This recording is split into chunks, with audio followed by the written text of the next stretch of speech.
bergerak. Semua ibu-ibu pun menjadi ketakutan dan melarikan diri. Tetapi ada ibu yang bernama Yokebed yang ingin menyelamatkan anaknya dari kematian, sehingga ia membawa sebuah kerajaan untuk meletakkan bayinya. Saat di tepi sungai Nil, ia meletakkan kerajaan itu dan bayi itu. Miriam adalah kakak dari bayi itu. Ia mengikuti kemana arah kerajaan itu pergi. Pada suatu ketika, putri Firaun sedang mandi di tepi sungai Nil. Ia melihat sebuah kerajaan yang berisi anak bayi yang sedang menangis. Ada bayi menangis. Ia merasa kasihan kepada bayi itu, dan ia pun ingin merawat bayi itu dan memberi nama Musa, yang kita tahu artinya diambil dari air. Setelah Musa menjadi dewasa, ia menjadi pangeran di kerajaan Mesir. Pada suatu ketika, ia melihat salah satu prajurit Mesir yang menyiksa bangsa Israel. Ia merasa marah kepada prajurit itu dan memukulnya, dan prajurit itu pun menjadi mati.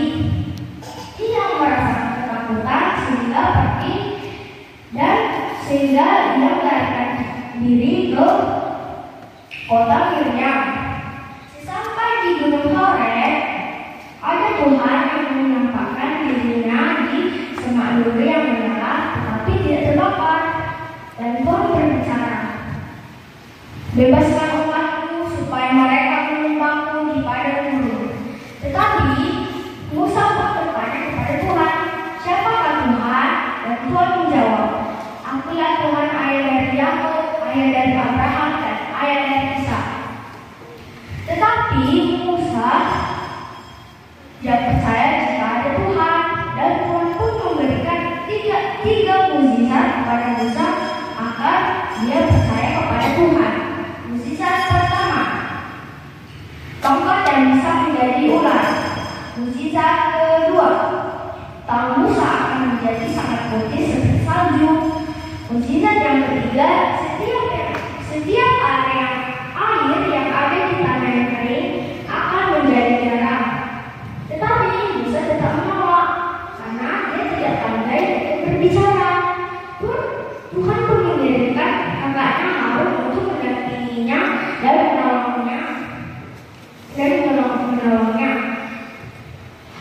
Musa dan Harun pun pergi ke hadapan Raja Firaun untuk membebaskan umatnya dari perbudakan. Dan Musa pun berbicara kepada Raja Firaun yang disampaikan oleh perintah Tuhan, "Bebaskan umatku supaya mereka menyembahku di padang gurun." Tetapi Raja Firaun menolak dan keras kepala. Ia tidak mau melepaskan bangsa Israel dari perbudakan. Setelah mencoba beberapa kali, Raja Firaun pun tetap menolak dan keras kepala. Tuhan pun merasa murka kepada bangsa Mesir, dan Tuhan pun mengirimkan 10 tulah di Mesir. Tulah pertama, air menjadi darah. Karena air menjadi darah, semua ikan pun menjadi mati dan mengeluarkan bau busuk. Bau. Tulah kedua, kata. Tulah ketiga, lalat. Tulah keempat, nyamuk. Tulah kelima, penyakit sampar pada tanah. Tulah keenam, bara. Tulah ketujuh, hujan es. Tulah kedelapan, belalang. Tulah ke-9, gelap gulita. Tulah ke-10, kematian anak sulung. Ngeri sekali ya. Dan Tuhan pun berpesan kepada umatnya untuk mengoleskan darah anak domba di setiap tiang pintu masing-masing. Dan malaikat dan malaikat maut pun akan melewati rumah itu. Dan anak Raja Firaun pun juga mati. Jadi jangan yang mengejek kuasa Tuhan dan Raja Firaun pun melepaskan semua bangsa Israel dari perbudakan. Dan mereka pun pergi ke tanah Kanaan yang dijanjikan oleh Tuhan. Musa dan bangsa Israel pun pergi menuju ke tanah Kanaan. Dan ada tiang awan yang menutup mereka saat siang hari dan tiang api yang untuk menerangi mereka dan menutup mereka saat malam hari. Dan mereka pun sampai di laut mereka, dan mereka pun tidak bisa melanjutkan perjalanannya karena di depan mereka ada laut yang sangat luas. Tiba-tiba Raja Firaun pun menjadi berubah pikiran. Ia ingin semua bangsa Israel diperbudak lagi. Jadi ia mengumpulkan semua pasukannya untuk menangkap semua bangsa Israel untuk diperbudak lagi. Dan pasukan Raja Firaun pun hampir mendekati bangsa Israel. Semua bangsa Israel pun menjadi ketakutan dan melarikan diri.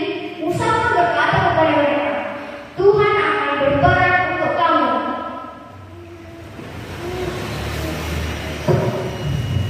Dan Musa pun mengangkat tongkatnya dan membelah air laut.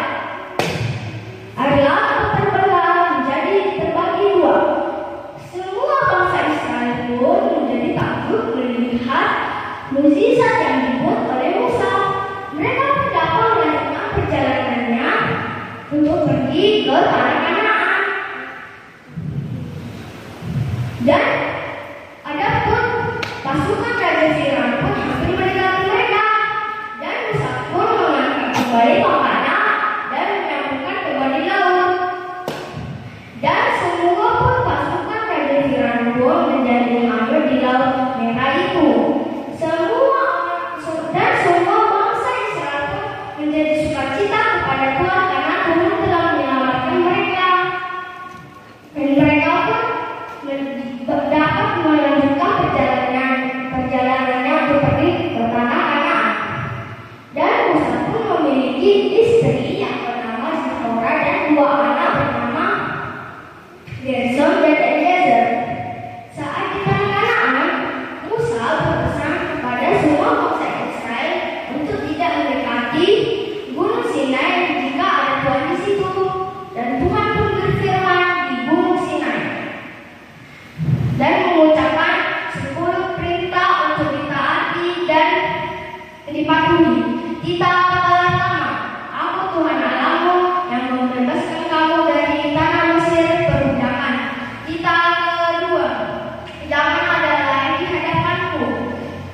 Kita ketiga, jangan menyebut nama Tuhan Allahmu dengan sembarangan. Kita keempat, ingat dan kuduskanlah hari Sabat. Jadi semua harus pergi ke gereja setiap hari Minggu ya. Kita kelima, hormati ayah dan ibumu supaya lanjut umurmu di tanah yang diberikan Tuhan Allahmu kepadamu. Kita keenam, jangan membunuh. Kita ketujuh, jangan berzina. Kita kedelapan, jangan mencuri. Kita kesembilan, jangan mengucapkan saksi dusta terhadap sesama manusia. Kita ke-10, jangan mengingini sesamamu. Dan Tuhan pun berpesan untuk mereka untuk ditaati perintah itu. Tetapi ada pun beberapa bangsa Israel pun yang melanggar perintah Tuhan, sehingga mereka membangun patung emas yang mereka sembah. Musa merasa kesal kepada mereka. Mereka nakal sekali ya. Musa pun menendang patung itu sehingga menjadi roboh dan rusak. Musa pun membagi orang yang percaya kepada Tuhan dan tidak lagi percaya kepada Tuhan. Sisa orang yang percaya kepada Tuhan akan dibawa pergi ke tanah yang kaya dengan susu dan madu.